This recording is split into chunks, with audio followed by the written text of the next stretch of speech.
Welcome to In Deep, a podcast by Laura Eniver and myself, Flick Parmentier. Join us as we dive deep into what it takes to break the mould and have the courage to step into the unknown. because we're all certain to get stuck in some deep shit along the way.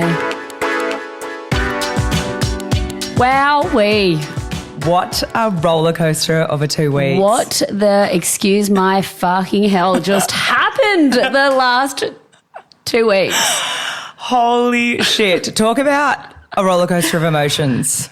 Like from extreme highs to extreme lows. Oh my goodness. And also, I feel like I don't know what's going to happen in today's episode because I feel like all my emotions were dulled completely because of the amount of painkillers and drugs that I was on when I was in hospital those 4 days. It wasn't until like I got to, New Year's Eve and me and Jake's speech and I just started bawling my eyes out. So there could be tears today. There could be no emotion. I don't know. I'm like a mixed bag of fucking lollies right now. So wow, but we have so much to unpack because we actually just were listening to our last recording we did the night before the Eddie. And wowee, things changed a lot. I was talking about how I was organising cakes and flowers and everything from, the wedding 10 days all the later. details. All the details. And then shit hits the absolute fan the next day. Yeah, absolute crazy roller coaster ride. So I think we'll just debriefing on how much of a roller coaster it was, your emotions throughout the last 2 weeks. The lack of emotions. Yeah. Like very emotional, then no emotions. And then like the emotions have just been pouring out the last couple of days. But I think we're obviously going to dive deep right into the nitty gritty of everything that went down. But I think we've got to rewind to us leaving the ceremony, coming back to Australia, literally had... leaving the Eddie ceremony. We left the Eddie ceremony, came back to Australia, had 4 days there, and then all of a sudden there were murmurs and whispers about a potential Eddie swell. And we're like, hang on a second. Yeah, we knew that there was a big swell, but we had cancelled ourselves out of even going over.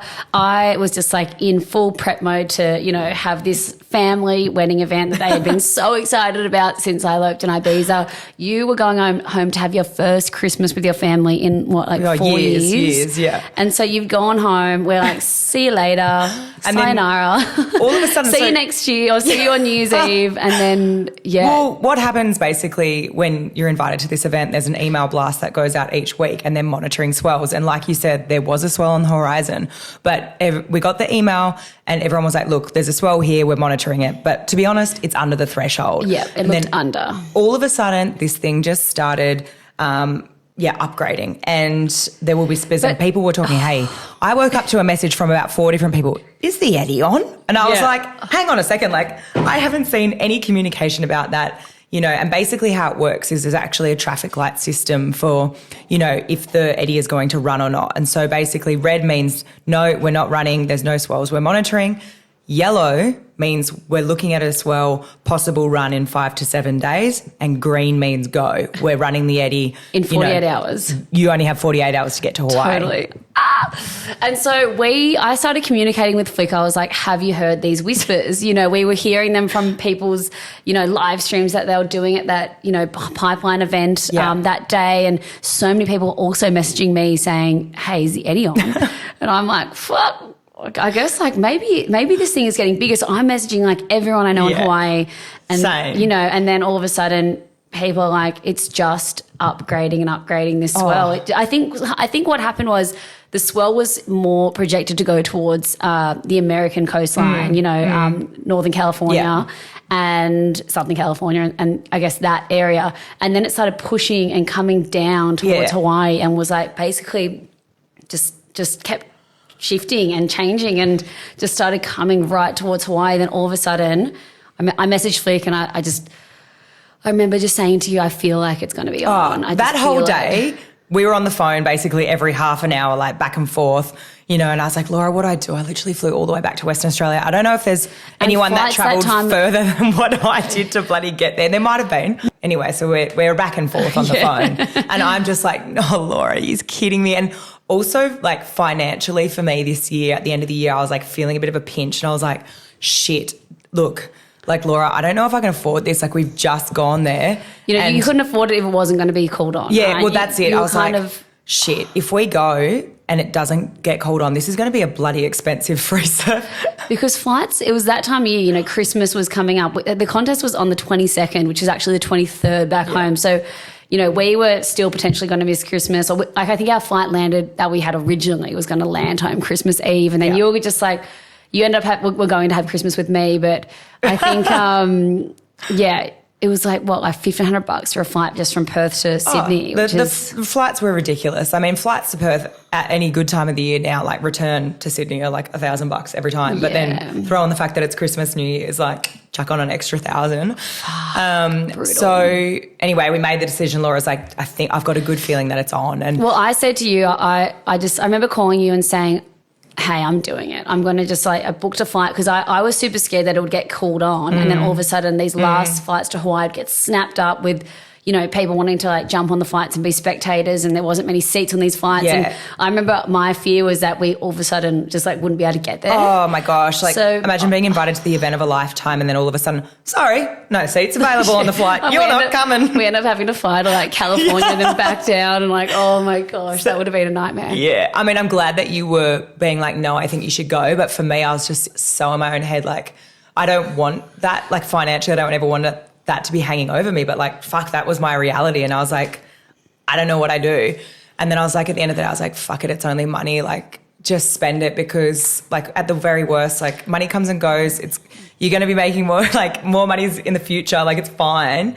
But I'm glad that you made me kind of see it hey, this, at the end of the day, it's going to be big anyway. We're going to have an amazing free surf, maybe a warm up at Waimea Bay.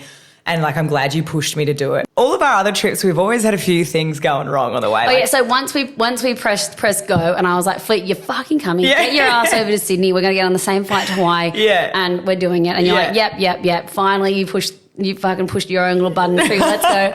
And then once you got to Sydney, everything was fucking smooth sailing. It was just a bit eerie and a bit scary for us. We got to the airport so early. We got through. Everything was fine. We got great seats on the plane. Also, the Qantas staff was so nice to us. So everyone had heard about the Eddie at this point, and so they did everything they could to get us some seats, little seats next to them, so we could try to curl up and get sleep on the flight. Yeah, it was epic actually that they were so caring like that. So nice. They gave we're us going to make sure pillows. you guys have seats next to you and pillows, and we'll get you some pajamas from the I'm like, oh, you guys are the best. I know. And then we landed in Hawaii. Everything was going amazing. We got through security really quick. Picked up our car.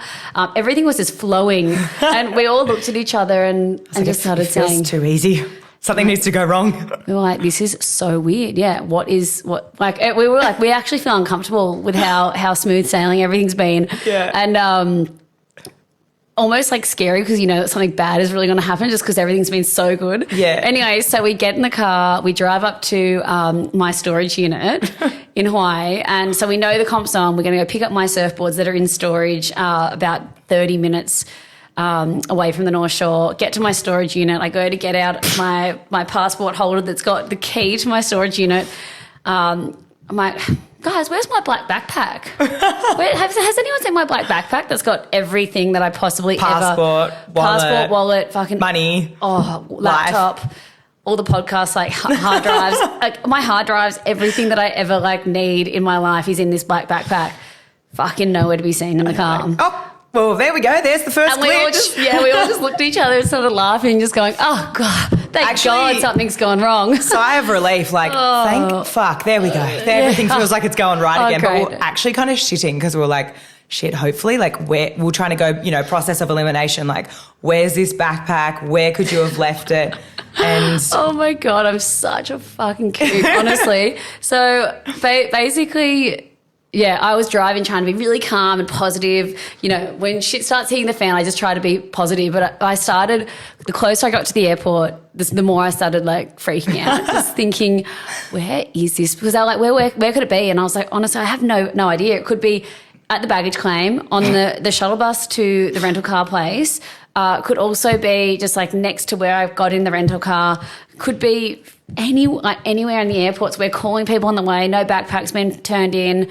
No sign of this backpack. Then we started thinking, what if I can't even get my surfboards out of the storage unit? What am I going to ride? All my and your inflation suits, suit, all my canisters. because I literally went over basically with the smallest bag ever because I leave all my stuff in this storage unit. I feel like I'm killing it when I get there. I don't know what this is. Killing it. I feel like I'm killing it. You can see what Laura's doing right now. It's pretty suspect. She's just given a double shuckers and a double peace sign. I feel like I'm killing it when I get there, and I just roll up to my little storage unit and all my shit's in there, and like, I've even got my foam roller and I've got protein powder. So prepared. Yeah. You know, this is a lifetime of work and dedication shoved into this storage unit, ready to go. Lost the key. Yeah. So you get back to the airport and ran around the airport for about 25 minutes. And I just started fretting because it hasn't been seen anywhere.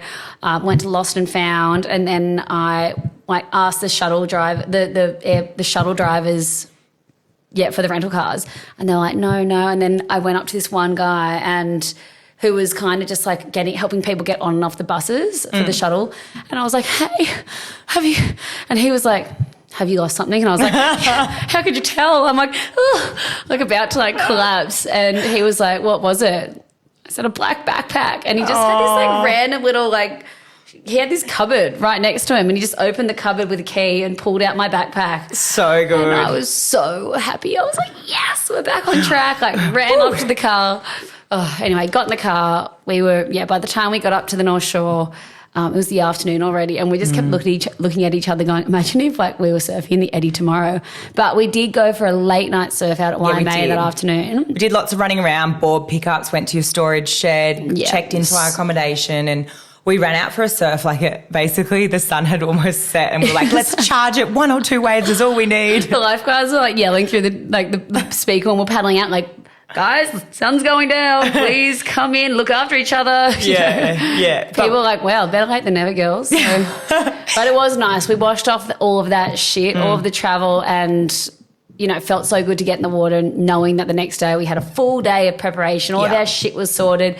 And, then the Eddie was going to be on the next day. But then I feel like the crazy thing that started unfolding the most the next day was that hour by hour, minute by minute, this swell kept turning into the bongo mungo the bongo swell. Mother swell of the decade. So I think we touched on it in the intro of our last ep, and basically this thing just kept upgrading, and then everyone was like, we've never seen a satellite passing this big. It's 66 foot seas.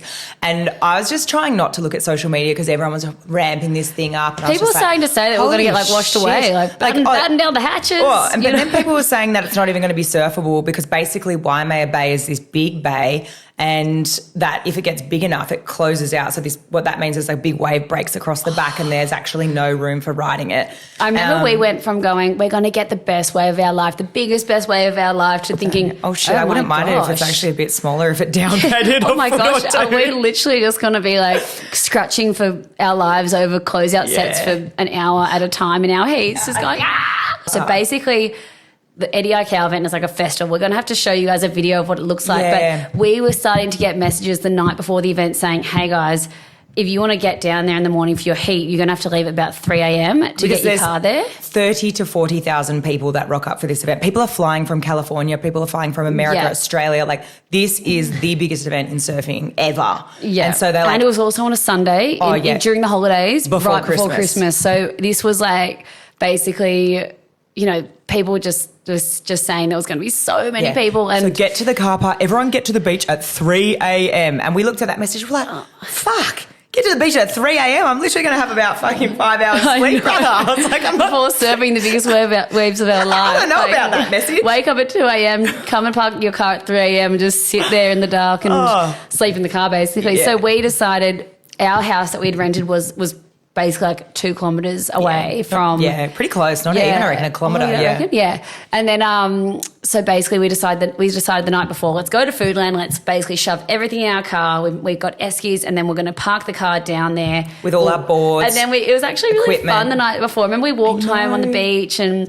We walked home in the dark, but there was such a vibe down there, real festival, camping vibes. There were big Hawaiian families everywhere doing cook-ups, barbecues. Yeah. You could really feel the energy and how excited everyone was to watch this Super Bowl of surfing go down. Remember those people we walked past that were literally just set up on beach chairs? Oh my God, on the side of the cliff. And I was like, oh, you guys just here for the, now? And they're like, no, we're sitting in these chairs till tomorrow morning. And they were all drinking and having fun. And I was like, that looks like the most uncomfortable sleep of all fucking time. In like a little deck chair on the side of a rock. Like, hey, brother, be careful you don't drink too many beers. You might get washed away. Totally. I couldn't believe those people. They were literally in like a 1 metre patch of dirt next to the road, just on a deck chair. And that was where they were set up for the night with the towel over the top of them. And then we get back home and I don't know about you, but... Where's everyone going to the toilet? Well, good question. I think off the side, I don't know where everyone's going, but they would have had to have gone somewhere.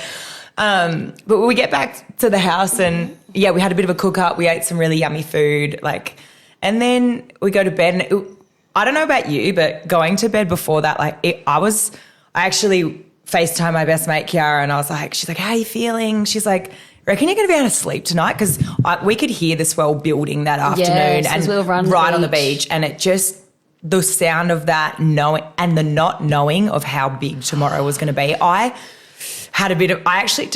took half a sleeping tablet. Oh, you did? Yeah, I did. Also, you were on WA time. Which is 6 hours. Well, actually, it's a day in front, but 6 hours behind, if that actually makes sense. Totally. But I took a sleeping tablet because I couldn't. I was laying there rolling around holy shit, how big's it going to be? Am I ready for this? I don't know. I know. And I was so lucky because Jake had arrived that day as well, and he'd come, by the time he got up, it was the afternoon. He was meant to basically have the shortest trip of all time, which ended up being a week long. Well, what about his mission to get to the North Shore? Well, that was what we thought was the second thing that went wrong. And we're like, we just need the third thing to go wrong already, but not as bad as what it did. But the second thing that went wrong, I said to Jake, hey, Jake, just when you arrive today, we're going to be surfing at Waimea, warming up. Yeah. And so this is the day before the event. And I looked on Uber, and it was only $60 to get an Uber to Haleiwa Joe's. And Haleiwa is a town about 20 minutes away from Waimea. Yeah. And so I said to him, I'll come pick you up when you get there.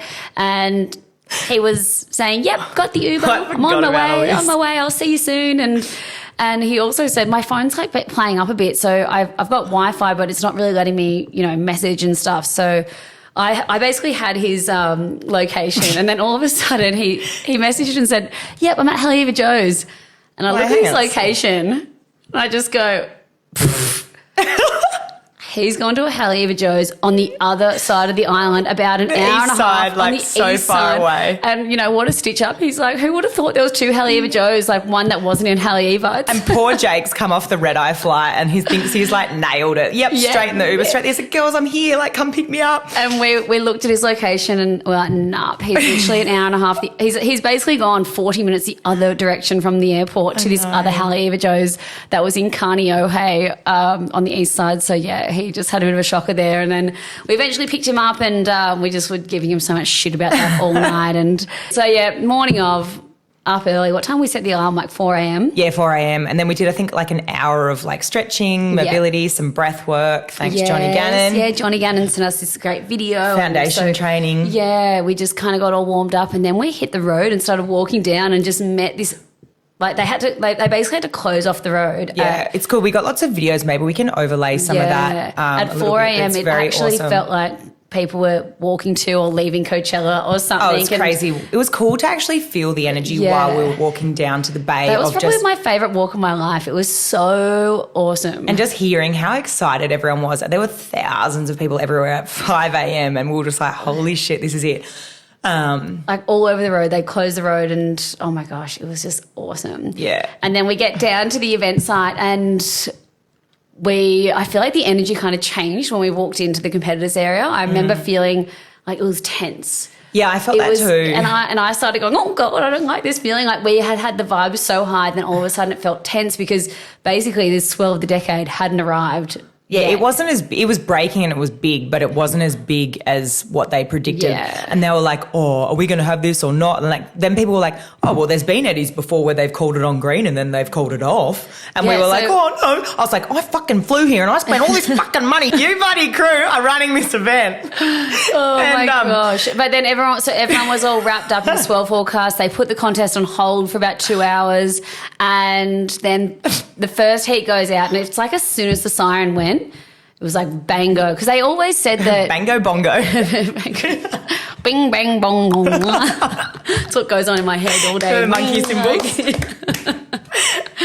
It's like as soon as I called on that first heat, you know, Luke Shepherdson, the winner from the last event, was just on this bomb and like a closeout set came through. So everyone was like, woo, like it's on, it's happening. And you were like out of us two, you were heat 2 and I was heat 4. Yeah. So you were getting ready and preparing first and talk us through it.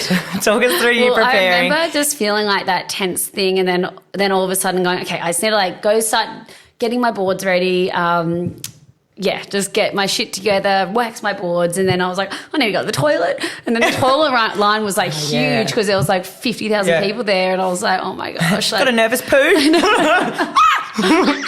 But no, I think once, I just started getting all my stuff together, and I just remember trying to just breathe and meditate and just say, just enjoy this, enjoy everything, take everything in. Don't be nervous. Any sort of weird fears or doubts coming in, just don't let them come through. Like you are ready, you're prepared, you're enough. This is you can go out there. And I feel like I had a pretty like heavy stacked heat of Hawaiian male surfers that all. I'm sure everyone wants to win the Eddie, but between like Makua Rothman, Billy Kemper, and Eddie Aikau, who's family, and it was just you could just feel they wanted to just get out there and just get these amazing waves. And I think it was still just the morning of my life when I put on my jersey and started walking down the beach. It was just far out. It was the best feeling ever. I was like, these boards are huge. They kind of hurt. They're heavy. Like look like you can carry it the whole way because you've got to carry it kind of far down the beach. And I just remember thinking, just take it all in.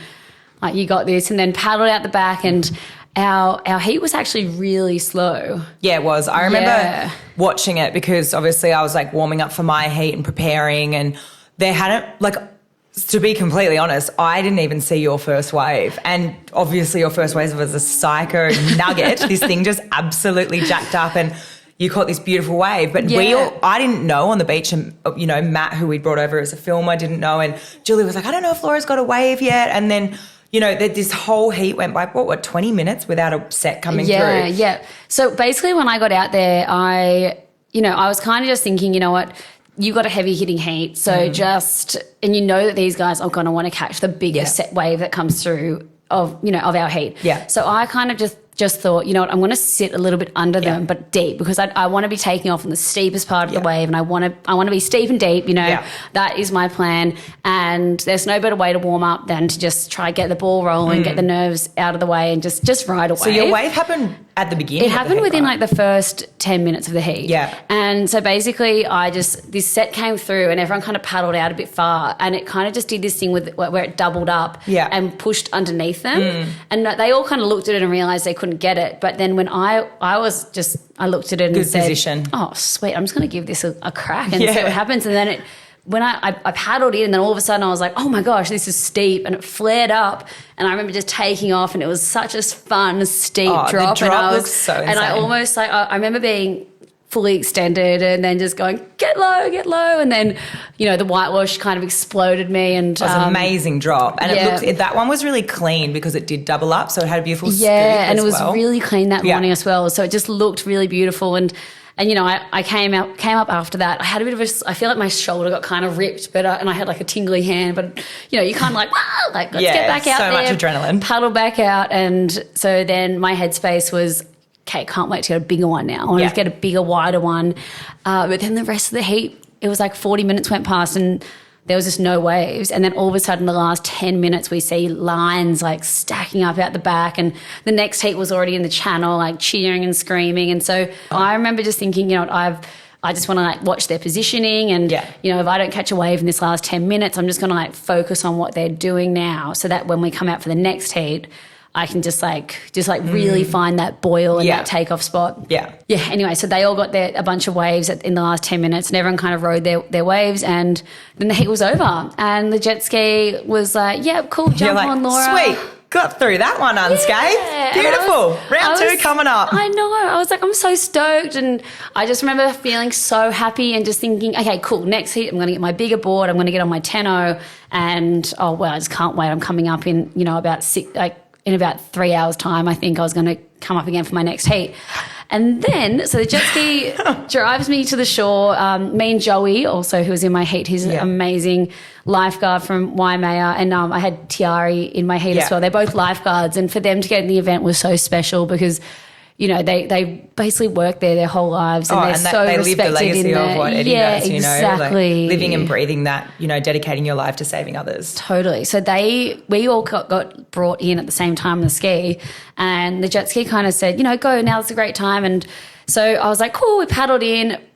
I'd been washed up by a wave. I was on the beach. I was in ankle deep water, and I just was not, I was thinking about how excited I was for that next heat. And I remember Joey's board was kind of in ankle deep water, kind of just getting like floating towards me. And so I kind of thought, I'm just going to make sure Joey's board doesn't hit me, and sort of like went to pick up his nose. And then all of a sudden this surge in ankle deep water just pushed my board into my leg and just went boom. It was actually into both of my legs. It was into the back of both my legs. It just kind of went like, boom, like almost took me out, you know, like just went under me. And I was like, oh my gosh, like just like I just felt a thud. It was like someone just like punched me. You, like, ooh, like I just got 2 corks in the back of my leg because I've still got a massive bruise on this leg as well. Anyway, I didn't think anything of it, and then I just kind of like felt down when I was like trying to get my board, and felt this one leg, felt my right leg, and then I felt my left leg, and when I put my hand behind my knee, my fingers just went into my leg. Into a hole. Into a fucking hole in my leg. And I just remember looking down, and there's all these people, all these spectators all around me. We're right in the corner at the bay there, and I'm literally just in like fucking ankle deep water, and I just look down and my fucking leg is like spewing out blood. Like it is like volcanoing out. It looked leg like explosion. It looked like an eruption. Like, you know when you cut yourself or you get a fin chop, usually you look down, it kind of goes white and then it starts bleeding. Yeah. This thing was just like, I looked down, blood. it was, absolutely. It was. And then obviously the first thing you're thinking is, femoral artery, where is that? How has this nicked an artery? Because of the way that the blood's coming out, it would sure seem so. I looked down and my heart dropped, and the first thing I thought was my artery's been cut. Yeah. I just knew, I was like, that my fin just went all the way into my leg. Basically has gone through to probably the other side and nicked my artery. And let's just talk, the fins just are because super sharp, there's this photo that makes me feel sick, and we should probably put it in there. Yeah, and it's will. where I'm getting carried up by Joey and this other amazing military guy that came down and ran down and grabbed me. And there's like blood literally spurting out of my leg. And the photo is so hectic. We'll put a little graphic trigger warning beforehand, but this photo it just shows like the intensity of the situation. You are absolutely covered in sand. Like it, and the 2 people are just, you know, Joey and this military guy have just got you, and the look on your face is just... Yeah, and so the thing was, as soon as I saw the blood start like coming out, the first thing I thought was, I need a tourniquet, I need help. Yeah. And I remember I took off my other leg rope, just like pulled that pin, because there's like a pin in Big Wave leg ropes that you can pull the pin and your board becomes detached. And I just started yelling, my leg, help, please help, I need a tourniquet.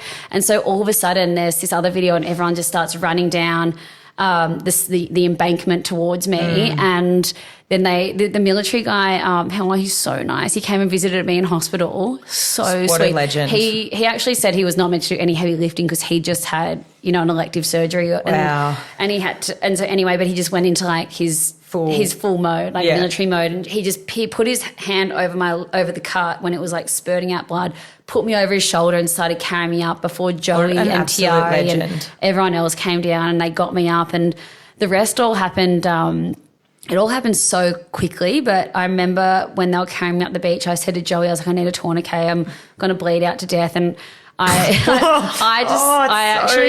heavy. And I was also just pissed off that it had happened. I was like, I cannot believe this just happened. Like literally a minute ago, you were just in like on the highest of highs going, can't wait to get your 10-0 and you're going to get back out there and you're going to get the wave of your life. And the next minute, this fucking freak random accident has happened on the beach, ankle deep water, out of harm's way, and my fin has just gone through my fucking leg. Yeah. And I was just like going in between being so scared and so angry.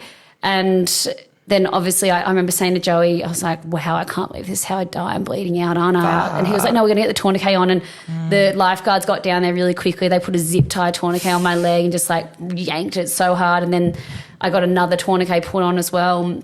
And they just kind of, zipped me up the beach, straight into the ambulance. This was at the point that I saw you. So I was heat 4, you were heat 2, and I was getting ready to paddle out.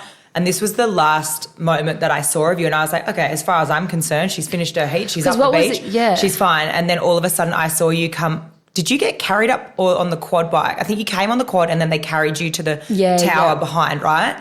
And I had my board. I'd grabbed my jersey. I was like ready to go. I was carrying my board down. And then I saw people just yell, like you getting chaired up, people yelling for it. And I was like, holy shit, that's Laura. And people were like, grab a tourniquet. We need another tourniquet. And I was just like, what is going on? And I just couldn't believe, and your look on your face, like, and my heart sank and I was so rattled because I was like, holy shit, my best mate that I've come here with, who we're supposed to be doing this together with, like is fucking being rushed off into an ambulance. And I like dropped all my stuff and I was like trying to run after you. And I was like, dude, like there's a paramedic there. What are you going to do? And I was like, but at the same time, like I couldn't even get my head around like picking up my board again and having to like walk out there because I was like, how? You're like, what has happened? Like, what's going on? And I also didn't know where the cut was because I couldn't see it. It must have been on, the leg that I couldn't see. And I didn't know how bad it was. Obviously, it's bad if people are yelling for a tourniquet. But, yeah, and the unknown for me was rattling. And I was just like, how am I going to get my head back in the game after seeing that? Far out. Yeah, no, it was like and I knew straight away when I looked down at it, they got me to the ambulance and I was covered in sand in this ambulance and I just started like bawling my eyes out, not because of the pain, because I just was like, that's my day over. Like the ambos took one. You knew it was bad. No, the ambo. I knew it was already bad, but then the ambos, and I kept saying to Joey when we're on the quad bike, I can't believe this has happened. I can't believe I don't get to go out again. Like, what the hell? I can't believe that just happened. And he was just like, stay positive. It's all good. And I think once I got the tourniquet on my leg, that's when I knew I wasn't going to bleed out and I was in safe hands and the lifeguards were there and everyone was looking after me. I knew I wasn't going to die, but I think that's when realization sets in that you're like, fuck, like I'm not getting to surf again. And I'm going to hospital now. And when I got to the ambulance, they took one look at my leg. They just opened up the cut and they just looked at me and said, you've got to go immediately to surgery. There's no stitches going to be helping this at the beach. Like Ross Clark-Jones cut his hand, and then there was other people who got fin chops that just got stitched up at the beach, but they took one look and, they're like, the ambulance has to take you immediately. Yeah. Jump in the ambulance. Jake had no idea what happened until he saw me on the buggy. He like chased the buggy up the beach and like came and jumped in the ambulance with me. And thank God Jake was there. I know exactly. Actual godsend, like for him to be there and like fly over. Obviously, he wanted to watch you surf and he got to see your heat, but for him to be there to support you through this was just like incredible. And just I don't know what I would have done. Like, I don't even think I would have been able to surf that second heat knowing that. I would have been like, nah, I can't. Like, I'm going with you because there's no way that I would have let you go through that by yourself. Fuck no. Oh, no, it was so heavy. And then so basically I jump in the I was going to say the Uber. The Uber to the hospital. Jump in the Uber ambulance to the hospital that we still don't know how much it's going to cost. Oh, scared. But and then basically they drive me because the traffic was so bad. They were saying we've got to drive around the other way to the island past Kaneohe where Jake got dropped. I remember we actually drove past and we made a joke. By this stage they'd given me pain meds and stuff. You're like, woo. But when we got halfway, like 50 minutes after we gotten around towards Kahuku, which is like the east side of the island, there's a hospital there. They said I was going to swap ambulances because they needed that ambulance to go back to the Eddie in case something else went wrong. So they swapped me over basically on the side of the road outside Turtle Bay. And at this point, I had 2 tourniquets on my leg, and I looked down at my leg and no one told me how much a fucking tourniquet hurts, by the way. It actually felt like someone was putting like a hot fucking scalding pan on my leg. It burnt so much, like the burn and the uncomfortableness of the tourniquet. Like I couldn't. And you had 2 on there, so that's pretty radical. But then I looked down and my leg was literally blue like that. It was completely blue. I couldn't feel my toes anymore. And I said to the ambo driver, I was like, hey man, like, hey man. How long can this thing be on here for? I was like, so how long can tourniquets usually be on for? And he said, up to 2 hours. And I said to him, well, for one, it's fucking really hurting. But 2, how long to the hospital? And he said, another hour drive. So I'm thinking, okay, 1 hour plus 50 minutes, that's pretty much up to 2 hours. My leg was blue. I couldn't feel shit in it. And I started thinking, oh my gosh, I'm going to arrive at hospital and like I could have a dead leg. Well, even permanent damage. Yeah, permanent damage to my leg from not having blood flow to it for up to 2 hours. And it was also, so basically I just started freaking out thinking, oh my gosh. And he looked at me and was like, the tourniquet saving your life if you cut your artery. And there was a lot of blood. So we think you have done artery damage. And I was so confused at that point because I was thinking, oh my gosh, I just was thinking, fuck, I could lose my leg right now, like if I get there either way, you know. And it was just like a really confusing moment when I started getting on Google on my phone going, how do I get, like, how long can a tourniquet be on, reading all this shit of people saying sometimes permanent damage can happen like between 1 and 2 hours. Jeez. So basically I said to him, I was like, look, I want to try see a doctor in Kahuku Hospital. Like, I don't care. Like a smaller local hospital. Yeah, and I just want to see a doctor and maybe see if they can put a bit of blood flow back in and maybe redo the tourniquet up, which I heard also isn't good. But I was just so scared that I was going to get to Kahuku Hospital. I was going to get to, Queen's Hospital in Honolulu, and that I would never regain any, like I've done permanent damage to my leg, and fuck, there we go, can't surf either because I've got a dead leg. Anyways, that was so really stressful. And they went into that hospital and they did that. They put some blood flow back into my leg, re-tourniqueted it back in the Uber. In the Uber. Back in that Uber. Holy dooly. Uber ambulance. Oh, crap. And that's where the military guy came up to me, and he came in and he said to Jake, he wanted to see me, and it was so nice that he came and visited me there. And then, you know, jump back in the in the ambulance, and so we drive to the next hospital, which is an hour away. And by this stage, I'm just thinking, wow, like it's just like so crumb cutleted. Honestly, I was covered in so much sand, and they get me to the hospital, drag me, like push me through, get me to my own room. And then they've already called, so basically they'd called in a vascular surgeon already because of all the reports that they'd gotten were that this cut was so deep that it looks like it's done artery, like damage to my artery and veins. So the vascular surgeon arrives, and I have this amazing team with me, and they unwrap my leg, and because I hadn't seen the cut yet, I'm laying there, and Jake comes in and they undo my leg, and they said oh my God, yeah, they said to Jake, do you want to come and look at it? And he was like, oh, like, all right. And I watch him walk around the bed, and his face just goes white when he looks at my leg, and he just went like, oh, like, and then I thought that he was going to faint or something. I'm like, go get back over there. But oh man, yeah, the video and the photo we'll have to. Yeah, we'll show. We'll put a little trigger warning. Trigger warning. It's absolutely disgusting, but it's just a huge hole in my leg, and it just gives you an idea of just how gnarly it was. Yeah, but you can't actually tell how deep it was, even in those photos. And so basically, I go in for a CAT scan, and they put the dye in, and the contrast dye. Yeah, to see if it's nicked an artery. If it's nicked an artery, and so I come out of that CAT scan, and they go, look, it's not looking good. It looks like you've done damage to your arteries. Like, you're going to have to go into, you know, major emergency surgery right now. So they literally, like, this all happened within like another 30 minutes to an hour. Like, I was in surgery so quickly after I arrived there. And yeah, fuck, it was just such a whirlwind. Like, I couldn't believe it. And then, so then they were telling me, by this stage, I hadn't even had a thought about the wedding happening in 10 days. I was just so... Well, you're concerned about your life and your leg. Exactly. Like, and then that just priority goes straight to the top. You're like... Yeah, and then I thought, you know what, I'm just going to do surgery, and then, you know, I'll just be able to leave hospital probably tomorrow. And at first they were like, you know, you're going to have to stay here tonight. I was like, okay, that's fine. Our flight was the next day, the next morning. We had a flight the next morning, so I said to Jake, okay, we'll change our flight.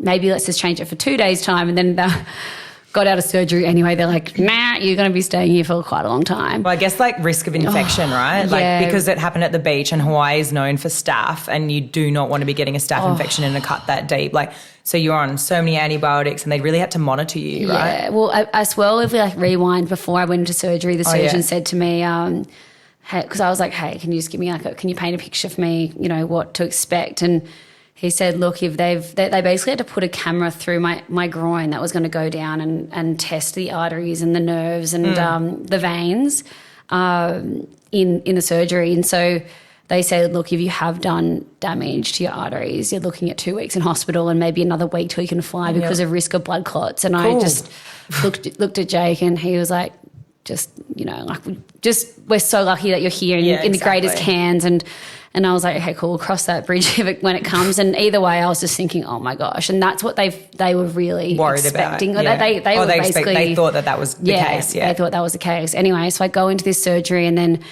go into sleep. Had a great old sleep for fucking 4 or 5 hours. They said they literally were cleaning sand out of my cut, just trying to they said they sutured the whole muscle and everything back together.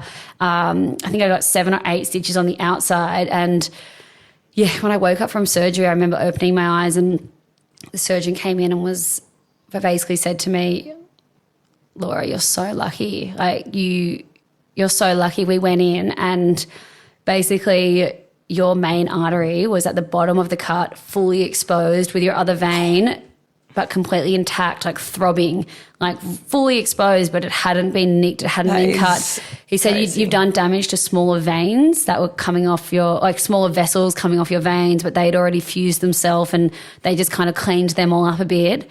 And then they've sutured my muscle back together, like basically stitched all my muscle back together on the inside and then closed it up. And he said, you were millimeters away from... Yeah. It being a very different outcome. Yeah, exactly. And then the next day when I stayed in hospital, so I ended up staying in hospital for 4 days, or 4 nights. And so basically the next day I had another surgical team come in the morning and, you know, I'm just on like 4 different antibiotics, just like pain meds, muscle relaxants, so much shit. And they came in the next morning and I remember just like that next morning was probably everything sort of hit. And I remember waking up and I just started sobbing. I was actually after they left because Jake had got a hotel and he wasn't there yet and this surgery team had come in and I'm stuck in bed. I've got a catheter in, like I'd never had one of those before and I couldn't move my leg. I couldn't even lift my leg off the bed and I was just stuck there and like also just kind of confused on pain meds. And pain meds are just horrible. Stuff with your emotions. And then these antibiotics I was taking, a couple of them would like make me feel super nauseous, so I was vomiting and couldn't get out of bed on my own. And basically the surgeon comes in and he was the one that said, look, you know, I said, what would have happened if it hit the artery? And he goes, you could have lost your leg, Laura. Like you're millimeters away from having permanent damage done to your leg. It might not have even, like the worst case, you actually could have lost it. And I was just crazy? Going, what? Like, no, you're joking, right? And he was like, look, like if you cut your artery and it's like the damage can't be fixed, then, you know, it was a possibility that could have happened. I was like, oh my God. And I just started like feeling this sense of like gratitude, but then sadness. And they left the room and I just started like breaking down, like bawling my eyes out just because I couldn't believe how lucky I was. Yeah. And I just couldn't believe how bad things could have been. And at this stage, they still wanted me to stay in hospital for a week to monitor for infection because they just said there was so much sand in there. And yeah, so I was just kind of like, wow, this is so gnarly. But then after that, I just was just saying to myself, you just need to stay positive. I guess it was a bit of a reframe for you because even earlier, like when you were talking, and we've spoken about it before, but you're like on the beach, you were thinking, oh my God, I can't believe this is happening. Like this sucks. Like I don't get to surf again. And like, why did this happen? And no. And like, like angry, but also sad, right? Yeah. And just because of the way it happened, you know, we even like, I mean, I feel shitty about this now, but the night before we said we wanted to send it so hard to get the best way of our life that I even said, I don't even care if I get an injury. You know, this is everything we've worked for. But I thought if I was going to get an injury, it was going to be maybe a dislocation or a torn MCL. Yeah, like I've done my MCL before. I've done my knees. Like that's that's just like a pretty standard surf injury. Like I did my knee at Jaws and I've done my shoulder and dislocated that. But they're all stuff that, you know, I could have just flown home for and got surgery back at home I don't know what headspace I was in there, but I was just,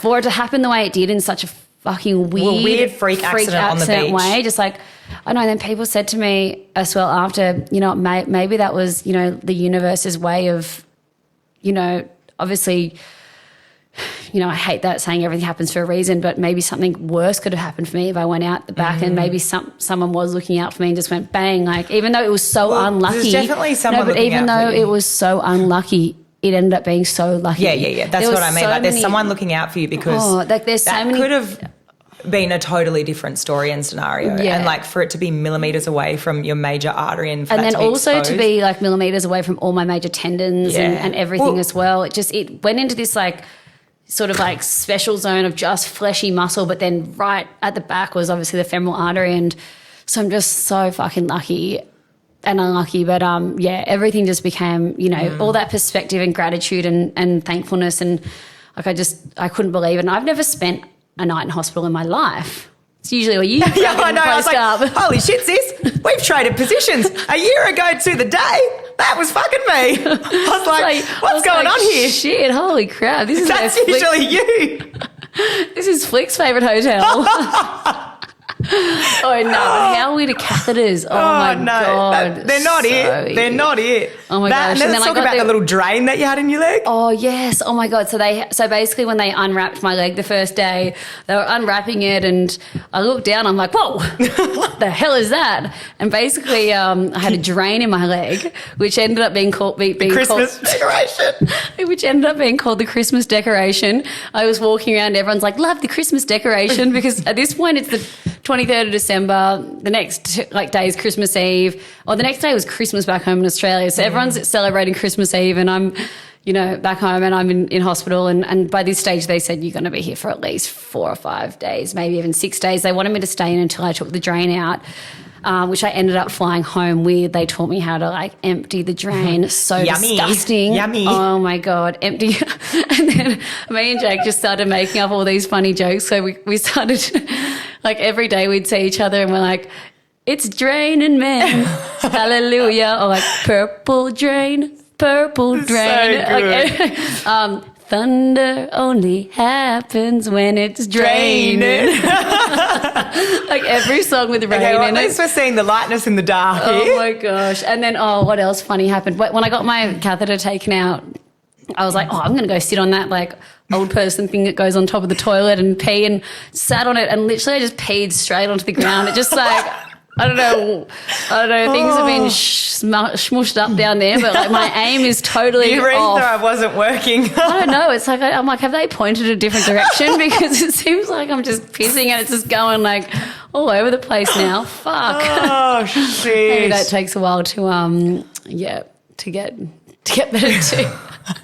So anyway, I had Christmas in hospital. I had some of my friends bring me little Christmas decorations and stuff to go with my drain. And I was just taking so many meds and it was pretty gross. You just feel yucky. Yeah. Yucky on the meds. But I can't even remember what else happened. Those 4 days were longest, sort of weirdest 4 days, but I just had so much love and support from everyone coming in from all areas. Just people were messaging me so worried and so caring, and it honestly was what helped me through, just having that support from everyone. And I did a lot of sleeping as well, just resting, because I really couldn't lift my leg up off the bed those first sort of 3 to 4 days on my own. And even on the second or third day I was thinking, geez, I can't even imagine flying home right now. But then we pushed our flight out to the 26th, and then I got a message from Qantas that I put in for an upgrade and I got it. So I said to the doctors, look, I really want to take this flight home.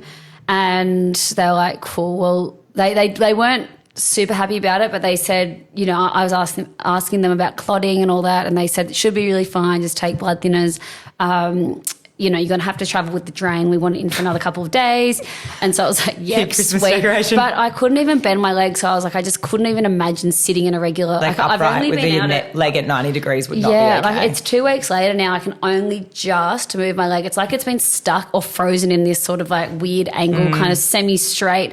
And that's why I could squeeze my freaking shoes into heels the other night on New Year's Eve. Everyone's like, how the fuck do you have heels on right now? But I'm like, honestly, my leg is permanently stuck in that position that your foot would be if it was in a heel. So it actually felt absolutely sweet being in it. And I was still hobbling around. I basically had people carrying me around all night on New Year's Eve. But got out of hospital, realised my mum was basically saying, when we even floated, whether we were cancelling stuff, and mum was like, no, we're not cancelling shit. The show must go on. No. And basically got to fly home, stretch the leg out, and then, it just was so good, arriving home and just having the family be there at the airport and pick us up. And see you again and debrief, because I just was like, I couldn't believe that. I mean, I spent the whole afternoon at the hospital, and then I was in surgery by about 3 or 4 p.m. Yeah. And then didn't get out of surgery till like 9 p.m. And I had no idea how your day had gone. So I wanted to get the recap. So you have to give me a recap of your day. Oh, well, from that moment when I said the last thing I saw was you like getting chaired up the beach, it was my day was weird. Like, obviously it was an amazing day for me, but then just the unknown of what was going on for you was just, for my like headspace, like was really weird. Even just paddling out for the heat, like I was like, this should be an amazing moment, but I can't stop thinking about Laura, you know? And I just love you. Yeah, I love you. I was just like so rattled and so worried, and I'm sorry, we're throwing those fins in the bin. Fuck those fins. Fuck those fins. And then they ruined the day.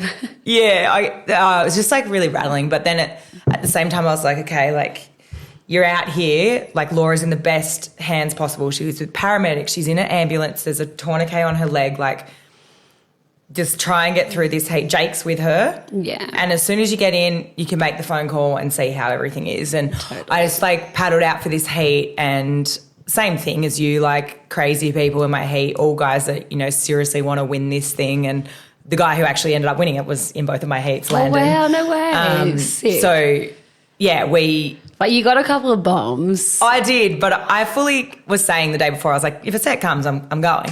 And I just kind of didn't want to sit around too long and wait. I just was like, if one comes, I'm just going to swing and I'm just going to go. Because I did. And then also before I paddled out, I remember saying to Matt, who'd come over with us, like filming, I said, well, you know, like far out, like she's going to keep surfing for my sis. Like if she can't, I'm just going to like swing on a bomb and go. And one dream. Well, you did. You swung on a bomb and ate shit. Seriously. I think this was the first wave of the heat, actually, and I was like, fuck it, I'm going. This giant wave starts coming through. And by this time, the swell was well and truly there. And I just remember seeing this set and I was like, just go. Who cares? What do you got to lose? So I turned on this thing and I was actually a little bit too underneath it. And especially on my backhand, it's really hard to like, so basically he's trying to set a heel side rail. And when Waimea is a really steep drop, and I knew it was all over, but I was like, I'm just going to commit to this thing. And I stood up on my board for a couple of seconds, and then all of a sudden I could just feel my nose of my board picked, and I could just start to feel myself free falling. I was like, uh-oh. I was like, here we go. Gosh. And then the first thing I felt was just my head just impact and my neck. I was like, okay, there we go. There's some whiplash. And nice little serving of whiplash. Yeah. But the thing with that is you don't feel it until the day after. So I was like, how's after you surf you do a big wave session, and I think I said this in one of our last podcasts, but it's like every day after surfing, you're like, oh, now I can't move my neck. Oh, there's a bruise on my leg. Yes. Oh, wow, I've got a sore leg. It's always the days after. It's like, whoa. It's like the adrenaline starts wearing off and your body just goes, ooh, ow. Yes. It's kind of like sometimes you do like Pilates or a workout and it's not till 2 days later where everything's so sore. I think it's like that times 1,000 though. It literally is like, whoa. Look, not that I've been in a car accident, but the whiplash is gnarly. And then I remember I messaged you when I woke up the next day. I was like, how was the party? And I know. We FaceTimed the next day. No, we FaceTimed that night. I FaceTimed you that night. You probably didn't remember. Oh my God, I don't even remember. So, I had that, I'll go back to the wave. Like I had that first wave, paddle back out, another one came through. I was like, oh, well, that's the worst that can happen. And then so I went over the falls again. You did the double whammy. Oh, yeah, and I did double whammy over the falls. And then I was like, shit, because you're only allowed to catch 4 waves in the heat. And I was like, shit, that's 2 of my waves gone. And I was like, you got to have a bit of better wave selection and positioning, girl. Like, come on, let's like have a bit like more thought process into this. Yeah. And so then the third wave came through and I saw it, and same situation as you. Everyone was sitting further out waiting for the bombs because they were like wanting to like seriously win this thing. And obviously like, you know, to be amazing to get good scores. But for me, it was more just about the experience and like the ceremony and the celebration. Yeah. And I was like, I'm going to we compete against the boys in this event. You know, they score us like men and there's no women's division. And so basically, you know, one day we could go out there and try win this 100%. thing. But, you know, I think for us, we're like, you know, just getting those waves and just experiencing that. Our first Eddie, that was our headspace. It was just like my goal was just to catch some nice waves. And so then this third wave comes through. Same thing, it doubles up, it moves underneath everyone. And I'm like, okay, like this is it. You're positioned really well. I just remember taking off. These small waves are still 20-foot, guys. It's not a small wave, it's a giant wave. But, it's a giant wave. I just remember taking off and I was like, great positioning. And rode it out to the channel and I was like, okay, great. I got one like really nice wave. I'm stoked with it. Like I had epic adrenaline after that. And then I was like, okay, like now I just need one more. But it was just... it was just so amazing. And then I remember coming in from the heat because I had adrenaline from those waves. But the first thing I wanted to do was just call Jake. And so I remember like bolting up the beach, like Matt, our filmer, and I just ran to the car and I was like, we need a call like straight away. I need to know what's going on because I can't keep going. Like we're going if I can't be here if knowing like not knowing how bad it was. And so then we called Jake and he was like, I love you too. I was so worried. Fuck. And then called Jake and he was like, hey, like, I think you guys were I can't remember if you were in the second ambulance, like on the way to Queens maybe. I can't remember. And he was like, look, it's a really bad cut, but, you know, she's stable and she's going to be okay. It's like maybe likely she might need surgery, but like, you know, she is okay and she's safe. And I was like, okay, that was just like the biggest sigh of relief for me because like I said, I couldn't keep going like if I didn't know you weren't safe. So and the rest of the day I would have was wanted weird. you to. I would have just been like, get the fuck back out there, Flick. No way you're coming to visit me and this shit. Get out there for me, sis. And then I heard the afternoon was just so big. Like there was so many closeouts coming through. It was just so giant. The second round was just out of control. And like the wind had come up a bit as well. There was a little bit onshore. It was big. It was some of the, like, I know we had that really big session where you got your world record wave, but there was some big waves coming through in the afternoon. And I ended up catching one more wave in my second heat. Did you get a set on the head? I did end up getting a set in the head in my first heat when I went over the falls because the next set came, not in the second heat though. Not like a closeout on the head. No. But I did get waves on the head. But anyways, so if the second heat came in, but it was just a funny feeling for me. Just weird because I wasn't there. Yeah, and then like, you know, tequila. We had that beautiful tequila in the back of the car and I was like, fuck, like, well, I'm not bloody, it doesn't really feel like very celebratory right now. I think I got it. Like I'm having one shot and I had one shot of tequila and I was like, I'm tired. And then that's when everyone was going out after and I was so tired and so my body was so belted and just this big range of emotions. And I remember I was like, you should rally and you should go. And so I went to this dinner, got there, drank water the whole time, and then you FaceTimed me. Okay, but then also, when did Jake send you the photo of the cut? When he sent me the photo of the cut, when I called him. So you must have already been at hospital then. Yeah, we would have been at the hospital. So he had sent me, and I was like, holy shit, because I saw it and I was just like, yeah, that's a serious cut. I knew it was bad. Well, I knew it was bad because people were yelling for the tourniquet, but I was just like, okay, all right. But I just knew she's in a hospital. Yeah. Best case scenario. Like she's going to be okay. Like, okay, it's you know, it just, there was a lot of what ifs, but she's in a hospital. She's with like absolute professionals here. Yeah. And the nurses and the doctors were so, like, they were so nice and incredible as well. How's like, so we FaceTimed and you probably, I don't know if you remember this. We FaceTimed that night. I was leaving Turtle Bay, like where we were having drinks. I didn't even drink. I was so belted and I was just so rattled by the whole day that I was like, I'm going home. And then you started FaceTiming me because I'd sent you a few messages and I was like, I'm not going to try FaceTime her because who knows like what's going on. Yeah. You started FaceTiming and I was like, oh, okay, let's accept this. And you're like, hi, sis, like, how's the party? And you're like, am I missing anything? And I'm like, dude. I've literally just come out of like a 4.5 hour surgery. I'm like feeling great. I'm like just come off anesthetic and I'm on pain meds and I'm like, how's the party, sis? And I'm like, well, I'm actually leaving.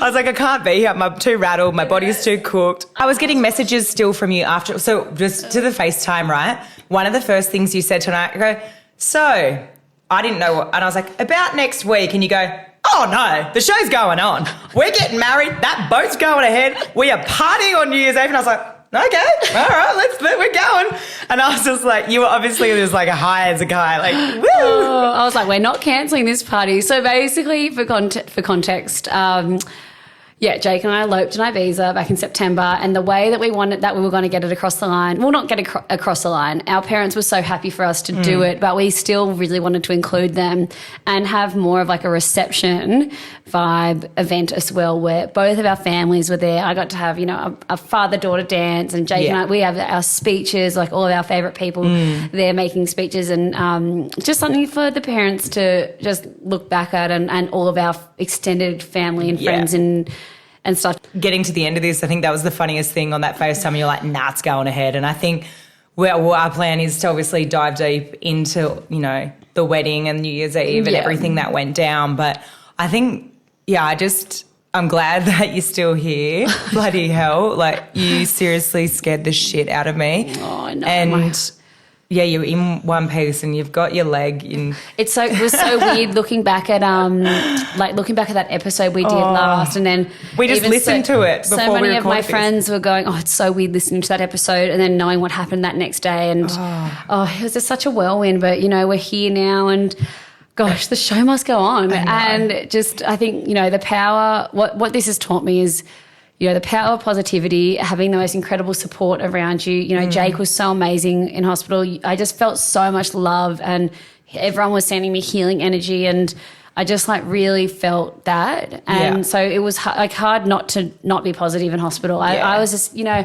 even though it wasn't how we planned it, you know, I think I sat in hospital, and there was like a Harry Potter marathon that started on Christmas Eve morning and went all the way until Christmas afternoon. Woo, and I literally locked into this Harry Potter marathon for about 24 hours. You love a good marathon, don't you?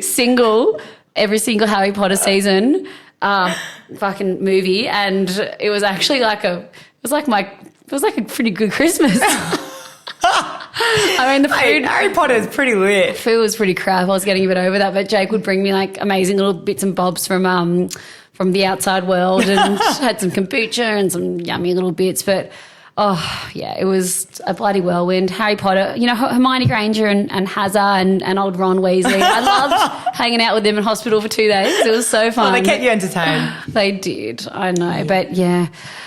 What a whirlwind. I know. I'm glad we wrapped that one, because it was a bit of a long one, but just looking at the time now. But I think it needed its space. It needed to breathe. To get it off the chest. Sorry it took a while to get it to you guys, but obviously we had a lot of stuff going on. And totally. We had grand plans as well, like when I got back from Hawaii, but I was just so zonked out from all the pain meds that I still wasn't really ready to just debrief on everything. I was tired and sore, and it's been frustrating. Like, I'm usually such a doer. Well, I mean, we can unpack this more, but you just had to like fully relinquish all jobs to everyone else, and I think that was pretty hard for you. I know, but yeah, we'll unpack that in the next episode. We'll jump into it soon. But yeah, thank you guys all so much for all the love and support. We've got some epic questions from everyone that's come through as well that we're going to dive into in the next ep. Yeah. And basically talk about, the last few days. Yeah, we're going to and then Q&A. also Q&A and New Year's Eve, unpack a little bit. And some New Year's resolutions. Yeah, just like intentions for the new year, what we're up to. Let's go. Glad you're still here, sis. Love you. Bam, thank you, ma'am. The sticks are still the chicken legs. I always said, everyone always gives me so much shit about my chicken legs. And I just said to them, I've got just enough muscle. Just enough. I'm really glad they have just enough muscle to save my life. All right. Love you guys. Bye.